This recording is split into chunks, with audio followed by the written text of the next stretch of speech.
at the big stage be a motivator? I think individually, you know, if you're Jacoby and you're coming in, you know, maybe you're the reason that we brought the kid to make that catch. You know, Joe, can you do anything better to put a ball in a better place?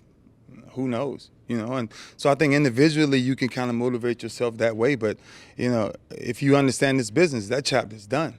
You know, I think, you know, sometimes we always focus so much on the end result that we forget the journey was awesome. You know, that last year's season was to go 8-0 at home. I think actually the first time in Raven here, am I correct, Jamison? Thank you, Jamison. Well, help me out. Sorry. But no, but seriously, like things like that were just remarkable, you know, and the feeling of knowing that you protected home field and you swept the division, that's huge. That's huge for a team, you know, no matter what year you're in. And for Joe and Ray to be in the playoffs every year that they've been here. So, you know, whatever motivation you grab is going to be whatever motivation. I just think as a team, our journey was ran last year. And I think our course, you know, stopped the way it's supposed to stop because the AFC team didn't win the Super Bowl. You know, the Giants was crowned. Sorry, Ray, you said last month you expected Ed Reed to be here. He showed up. Are you excited to go for a championship another year with that? I mean, it's his 11th season. Hey, there's a couple of guys on this team, man, that when you see their face, you know it's going to be all right. You know, he's one of those guys. And you know, Ed is, you know, maturing into a man and, you know, understanding that there are other things outside of the game. You know, they're way more important. But at the same time, it's a business. And every time that it's a business, Ed understands that when it's time for me to show up, I'm here. So that's why for me, it was never a question if Ed was going to be at camp or not. You know, whether he, you know, speaks about whatever, that's from his heart. But him taking care of the business side of it, he's always done that. And then with you and Ed being in, you know, having more than 10 years of experience, some people say that the Baltimore defense is old and aging. But you talked earlier about all the young guys in this locker room, and you look like you're going to get even younger on defense this year with guys like Arthur Jones and Pernell McPhee needing to step up. I mean, what do you think when you hear that the Baltimore defense is an aging defense? Do you think that's kind of unfair? I mean, I think if we are, all of the great defenses are still watching us in the playoffs, which is the ultimate. You know, that man, you don't worry about what people talk about. You finish the year where you are, and you build your defense. And for what, over a decade now, you know, that this defense has been what it's been. And our numbers speak for themselves, you know. And it's one thing to hear outside people talk about it. It's another thing for people to speak about it who's in the game. You know, we're finishing in the top 3 to 5 defenses every year. You know, bottom line facts. You know, injuries to whoever it may be, it's always next man up. So I don't think it's about none of that for us, man, defensively, or if we're aging or not. I don't even think we think about that because being playmakers, wisdom is much greater than, you know, all the other stuff people talking about. So it's who we are. You know what I'm saying? We kind of don't want to be liked. We like being respected. And respect is about doing your job. Hey, Ray, you talked in the spring about being as lean and quick as possible, and they list you at about 240. Are you about 240 now? Did you come back at the same weight, or are you even lighter? Yeah, I'm a little lighter. I'm probably much lighter than 240. But the game is changing. You know what I'm saying? The game ain't, you know, no more 250, 60-pound fullbacks, you know, and you have the, you know, offenses running the ball 25, 30, you know, 30, 40 plus times. It just isn't happening anymore. The game is changing to us, you know, it's all based on matchups now. You know, and people want to find mismatches here or there. And so you just change with the game. And if everybody run, I mean, who can't run?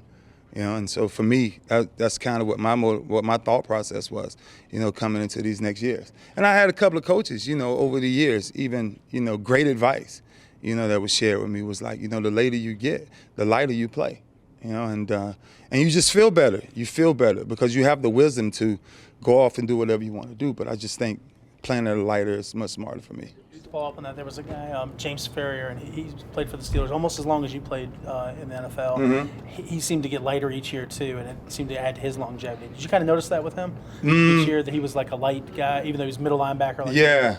No, I probably didn't, but I've always noticed that Ferrier was definitely kind of slim. Yeah, I've kind of always noticed that. I didn't know it the way that. Is this the latest you've been, do you think, entering a camp?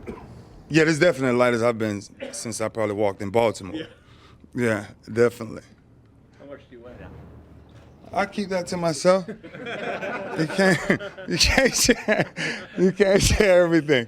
Nah, I'm at a good weight. You know what I'm saying? I'm at a good weight. I'm at a good playing weight. So I'm excited and So we'll see. But you said the games, the changing of the game. I guess I'm assuming you're meaning the more passing, more coverage that linebackers have to do that. Oh, absolutely. I mean, I'm sitting down the other day and I'm listening to Aaron Rodgers talk. He's like, this is a passing league now. I'm like, wow, okay, thank you.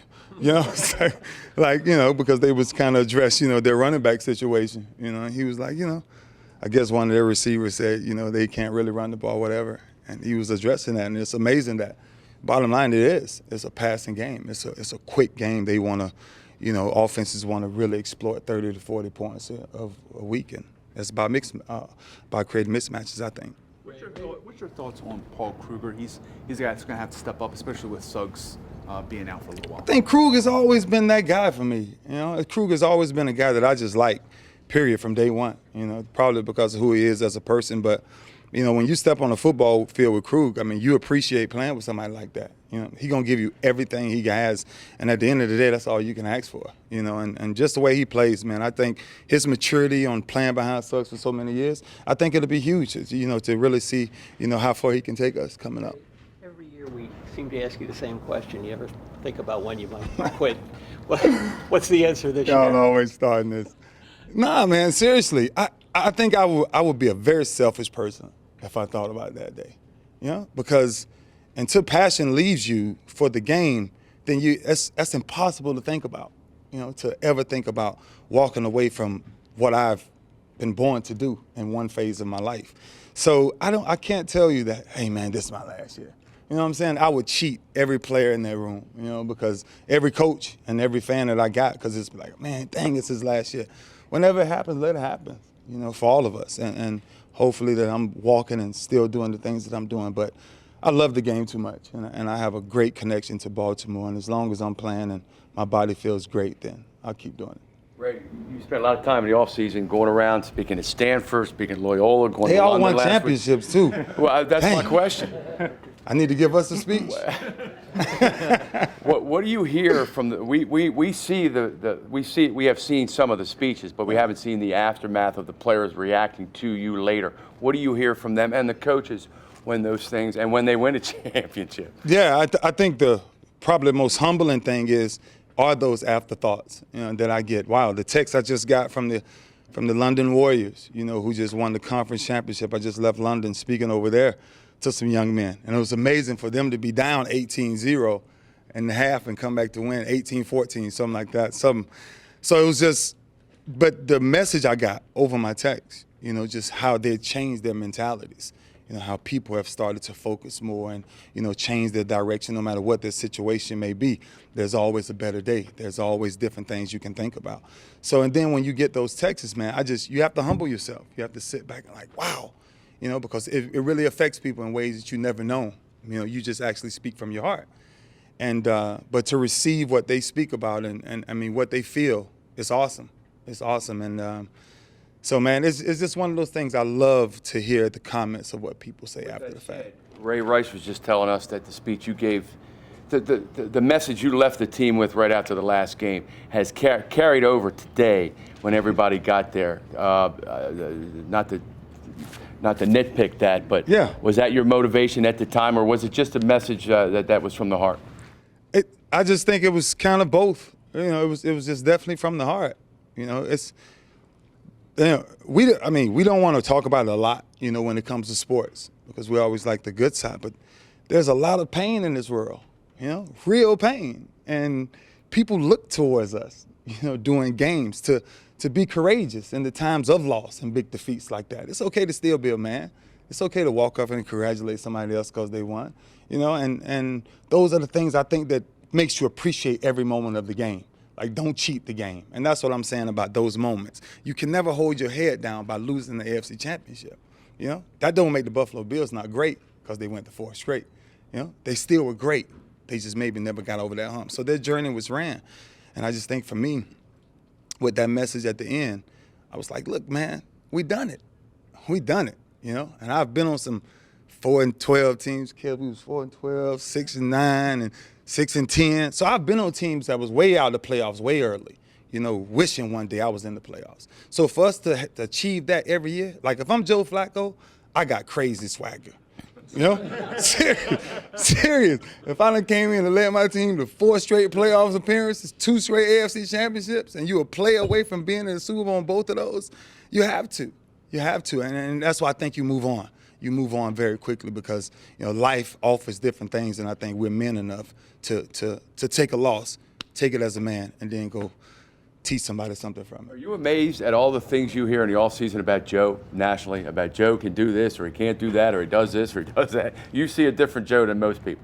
I mean, and that's the only thing that gets me. I've never spoke about Joe that confident, comfortable, and people do, but I see him every day. I see him every day, and what I see in the quarterback that they're talking about, I don't see it. Yeah, I see somebody that, I mean, look, every tool there is to have as a quarterback, he has. Every decision, thought process it is to make of a quarterback to check out, no matter what the top quarterbacks is, he has. So I don't think he's nowhere close to the reason why we haven't been in the last 3 out of 4 Super Bowls. Bottom line, I just think as a team, we have to keep piecing it together, and then that glory hits us.